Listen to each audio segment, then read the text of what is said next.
Friends, we have just completed an excellent discussion on the main areas of our partnership: security, energy, trade and investment, science and technology, regional and global issues.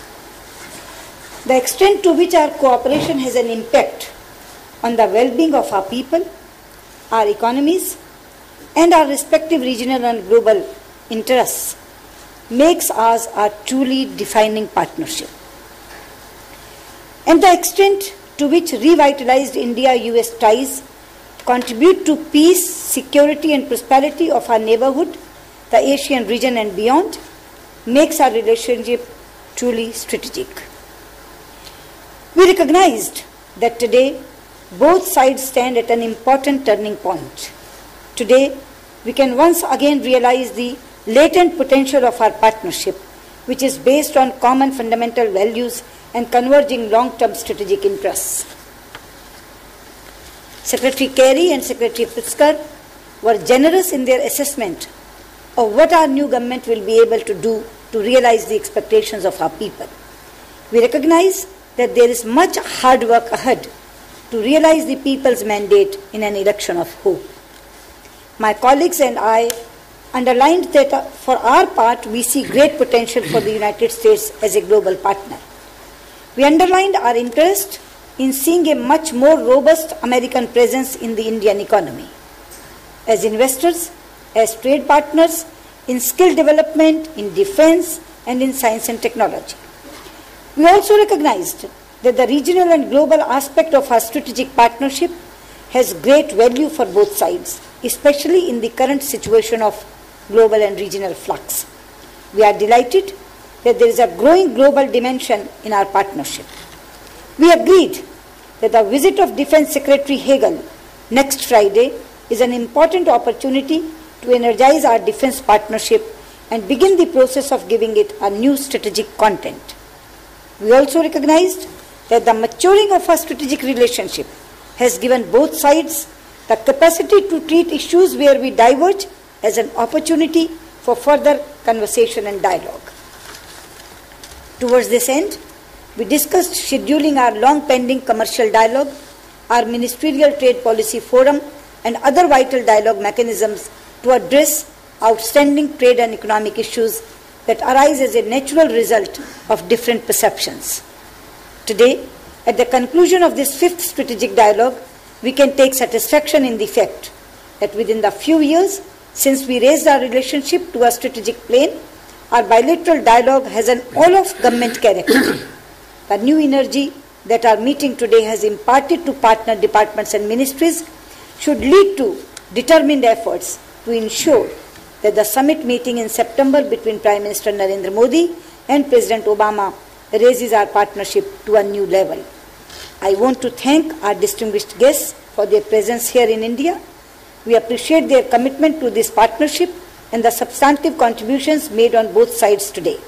While I am pleased at the current effort to build on the momentum of our elections, we can be truly satisfied if we sustain this effort to ensure the best possible outcomes from the summit this September and through the rest of the year. I now request Secretary Kerry to address you, after which we'll take a few questions. Thank you.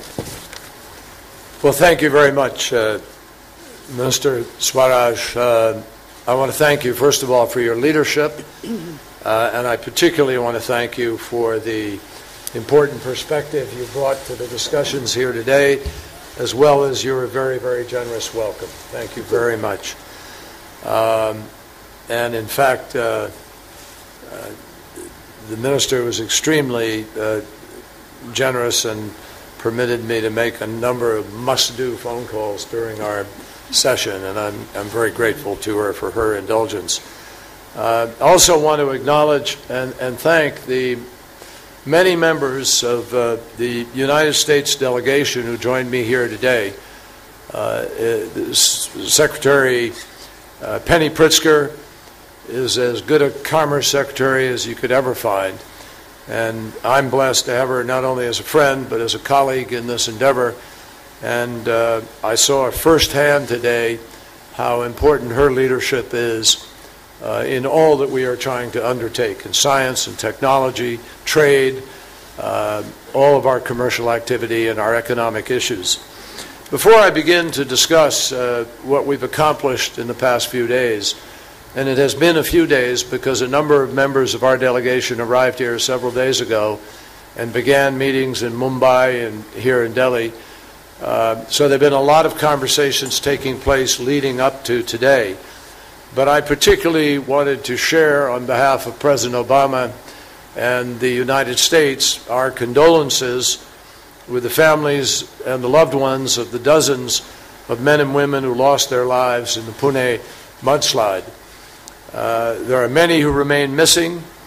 I know the Indian government is investing enormous resources and effort in order to engage in the recovery effort, and the United States certainly is prepared to do anything that we might be able to if indeed help was needed. I have been coming to India for many years. I've come here many times. In fact, I remember traveling here at the end of the Cold War, and it was a moment when nerves were still raw and suspicions still lingered. But as a senator, I began to see how the relationship could quickly change, and in fact did. When I began to travel to Delhi, Mumbai, and Bangalore with executives from companies in high-tech industries or in aerospace, it was very clear to me the breadth of the potential of the relationship between India and the United States, the potential of a real partnership. And I feel today, particularly after these 2 days of in-depth discussions, that the moment has never been more ripe to deliver on the incredible possibilities of the relationship between our nations. Now that India's new government has won an historic mandate to deliver change and reform, together we have a singular opportunity to help India to meet its challenge, to boost two-way trade, to support South Asia's connectivity, to develop cleaner energy, to deepen our security partnership in the Asia-Pacific and beyond. The United States and India can and should be indispensable partners for the 21st century. Of course, delivering on the potential of this moment is the key. The words are easy. It's the actions we need to take that will really define the relationship in the days ahead. And I think it's safe to say that I said to the Foreign Minister that we all have a lot of homework to do coming out of this meeting. Many bilateral initiatives that will continue, but clearly an importance to put specifics on the table for the trip of Prime Minister Modi to Washington in September to meet with President Obama. I think we share a clear understanding of where we can begin. The new government's plan for Sabka Saath, Sabka Vikas, together with all, development for all, is a concept and a vision that is not unlike that expressed by President Obama, and it is one that we support wholeheartedly. Our private sector is very eager to be a catalyst for India's development, and our government will enthusiastically support those kinds of development efforts. The opportunities are really clear, and they're quite dramatic. American companies lead in key sectors that India wants to grow in: high-end manufacturing, in infrastructure, in healthcare, and in information technology. Still, we know we have a lot of work yet to do in breaking down barriers to trade and in encouraging the talent that we both have to be able to go to work. By limiting those obstacles, which we talked about over the course of these 2 days, whether they're tariffs or price controls or preferential treatment for certain products in large, influential markets, we can build a more competitive market as well as build the bridges of opportunity that our young people in both of our countries want so much. When 10 million Indians enter the workforce each year, The Indian government clearly understands this imperative. Another topic that we spent a great deal of time discussing today was climate change. In past months, we have begun to find more common ground on this important global issue. There is no place where the challenges posed by climate change and the economic opportunities of renewable energy converge like they do in India today. We want to help India to be able to meet this challenge, to make the connections, and to be able to help supply clean electricity to the 400 million Indians who today live without power. I know this is a priority for the Prime Minister, and it's a priority that we're prepared to try to share. This morning, I had the privilege of visiting IIT, the Indian Institute of Technology, and I met with some of the young doctoral candidates, and master's candidates who are doing fascinating research and development. This is one of India's and the world's premier institutions where students and researchers and their professors, obviously, are experimenting and working with the use of biomass and algae as sources of green energy, also a new means of water treatment, cleaning water. It was really encouraging to see what is happening there, and I hope that that we'll be able to see Indian and American institutions coming together in a more formalized and productive way in order to be able to encourage that kind of joint research and innovation. We also want to be clear. Climate change and energy shortages are not something that might happen way off in the future. It's here with us now. Extreme weather, blackouts, scarce resources, all of these things endanger human health, prosperity, and they ultimately endanger security for all of us. Prime Minister Modi has stated clearly that he understands the urgency of this issue.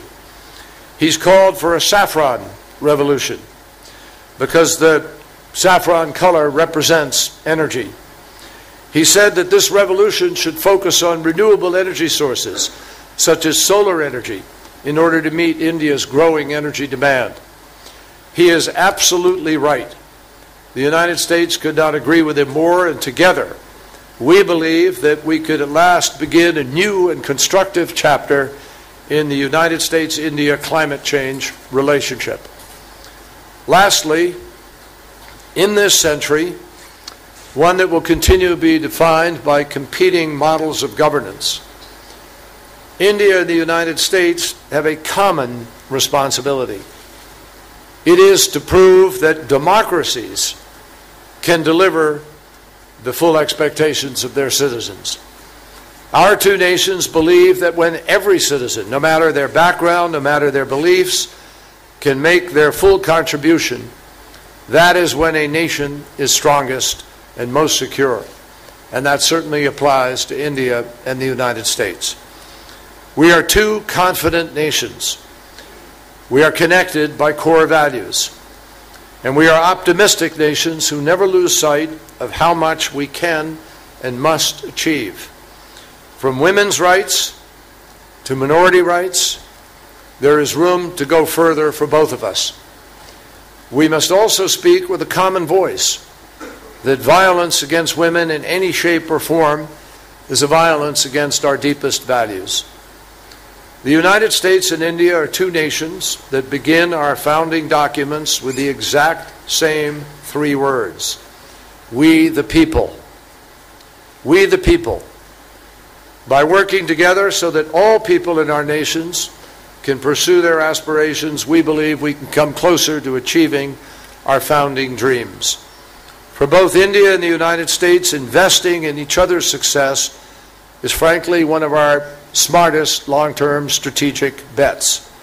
We have the capacity, we have the resources, we have the open and resilient societies that can help us compete and win in an interconnected world, and we have remarkable and talented citizens in both of our countries waiting to do so.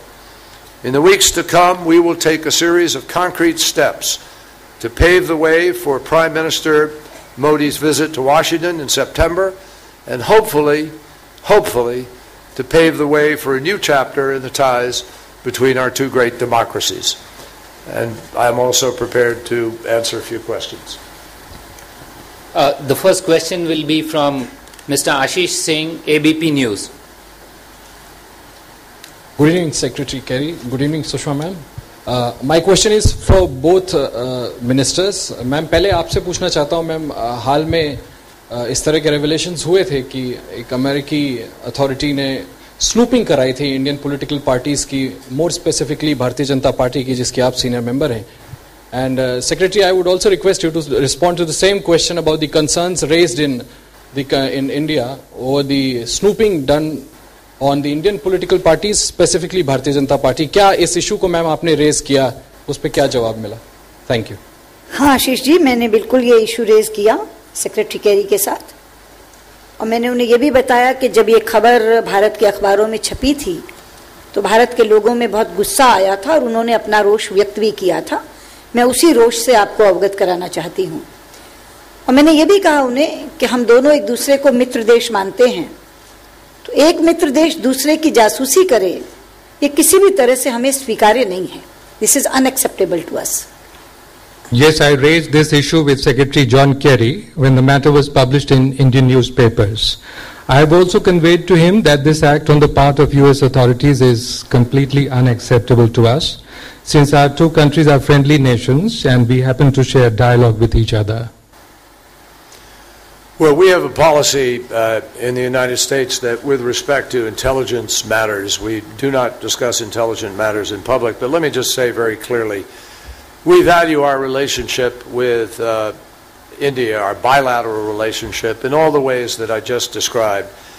And we also value the sharing of information between each other regarding counterterrorism and other threats to both of our countries. We've had conversations, as the Minister has stated, with government officials about these reports, and usually we try to have our intelligence communities work to resolve any questions or any differences that may exist. But let me say this. President Obama has undertaken a unique and unprecedented review that he ordered of all of our intelligence and intelligence gathering and activities. And unlike any prior president, he has put out a memorandum clearly articulating, in a speech, he gave a speech in which he clearly articulated America's approach going forward and the standards that we will apply. We will continue to work actively with India wherever we see a threat to our shared interests, and we fully respect and understand the feelings expressed by the Minister. Sean Tandon of AFP. Thank you. I wanted to ask for further elaboration. You mentioned a growing role of India and the United States in the Asia-Pacific region. Could you be more specific about what you meant by that? Could you, for example, see Indian activity more in the South China Sea disputes? And if I could touch on another global issue, Secretary Kerry, Gaza. The United States has authorized further ammunition for the Israeli forces. You've also called for an immediate ceasefire. I was wondering if you thought that this was consistent and whether you thought that a ceasefire is still possible at this point, particularly with all the personal attacks that have been leveled against you. And if I could ask the External Affairs Minister on this same issue, when the BJP was last in power, India moved a little bit more closely, a little bit closer to Israel. I was wondering if you see that same momentum now between India and Israel, or whether the Gaza conflict affects that. Thanks. To your first question, strategic partnership has definite definition. If you have partnership in the area of trade, defense and space, then that partnership is called strategic partnership. So there is no ambiguity about that. As regards Gaza, India's policy is very specific. We fully support the cause of Palestinians, but we have good relations with Israel.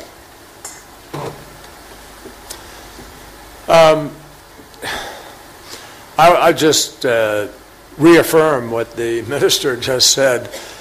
We have a very strong strategic partnership. It is evidenced by the fact that the United States supports India's hopes to be able to be a permanent member of the UN Security Council. That's something we support, and we wouldn't support that if we didn't believe in the breadth of India's capacity and reach and in its values. And I talked about those values. We cooperate significantly on many different issues in the region: counterterrorism, Afghanistan, non-proliferation. India has been a significant, responsible steward of nuclear power, and those are things which we respect and obviously work with very closely. So there are a great deal of interests that tie us together, and we all acknowledge that there have been ups and downs in the relationship for some period of years, but much more ups and much more involvement over the past 10 and 15 years. And that's why I said we see this as such a ripe moment. Prime Minister Modi has clearly made it a prime objective to deal with the question of jobs, the question of reform, of providing efficiency and decisions and other kinds of things. He wants the market to be more accessible. They're considering different things that they need to share with you, but we're impressed by the breadth of their thoughts about the economic changes that are possible, and we certainly want to see those implemented. And we'll wait to see. The proof is always in the pudding, obviously. With respect to Gaza, we've never stopped working towards the notion that a ceasefire at some point is essential. Even today, I've been on the telephone, on the plane flying over here. We've been continuing discussions. And yes, the United States remains hopeful that it is achievable. And sooner is better because of the needs to get to the table and begin a negotiation that can ultimately, hopefully, resolve issues. There's no promise in that. I want to make that clear. No promise in that. But I think everybody would feel better if there was a bona fide effort to try to see that happen. The next question is from Lara Jakes of AP.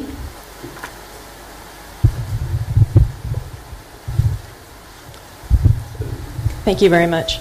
Mr. Secretary, a moment ago you spoke about barriers to trade. I'm wondering if you can update us on whether there is an agreement with India for keeping food subsidies as part of the WTO trade deal. I also wanted to ask you whether the U.S. has asked India to follow the spirit of the sanctions against Russia, given India's years of purchasing Russian arms. And, Madam Minister, has there been any shift in that long-time Indian policy, especially now with the shoot-down of Malaysian Airlines Flight 17? Thank you. You have asked 3 questions in a row. To your first question, consultations are underway in Geneva. Let us wait for the final outcome. Your second question, there is no change in our policy because we think that the foreign policy is in continuity. Foreign policy does not change with a change in government.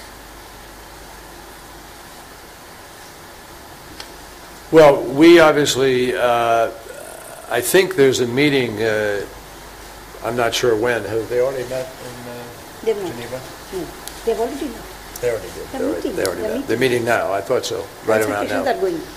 Our feeling is obviously that the agreement that was reached in Bali is an agreement that importantly can provide for food security for India.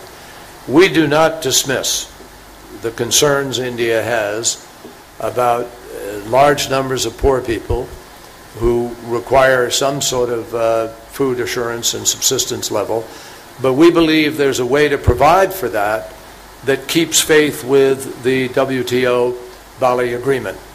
And so we are obviously encouraging our friends in India to try to find a path here where there is a compromise that meets both needs. And we think that's achievable. And we hope it's achievable. With respect to the issue of the sanctions, the focus of our meetings here today is bilateral fundamentally, and the ways the U.S. and India can grow the relationship with respect to trade, clean energy cooperation, counterterrorism, science, technology, and so forth. Now, we would obviously welcome India joining in with us with respect to that, but it's up to them. It's India's choice. India has its relationships. We'd support and welcome them in dealing with the challenge that Russia is presenting, but it's really up to India. It's not something that entered into the bilateral relationship in the context of today's discussion. Last question, Rajiv Sharma from the First Post.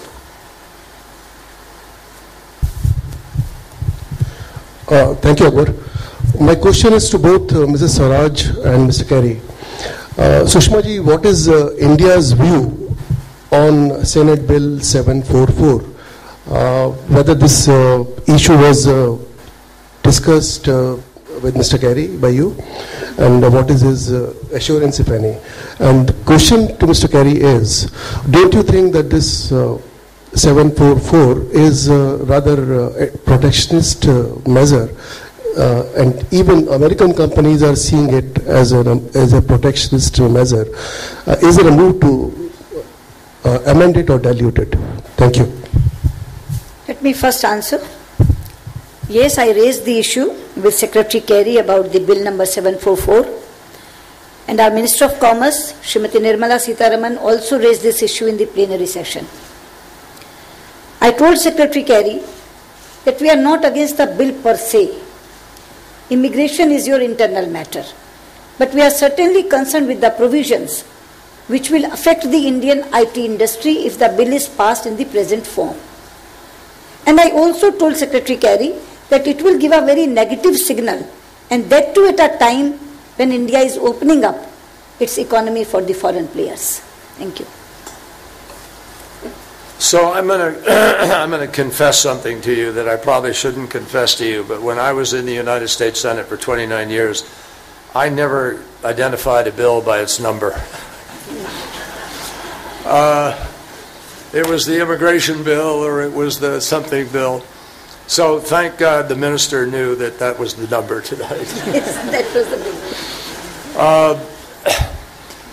one. We did talk about the immigration bill, and it's a critical priority for President Obama, and we are very aware of the need to make sure that there are more people able to travel, more people able to become part of the commerce that we just talked about, all of these areas, including education and so forth.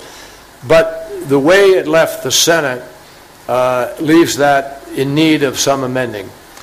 The House has not taken it up yet, and it really appears as if it won't, certainly before the election, which is in 3 months.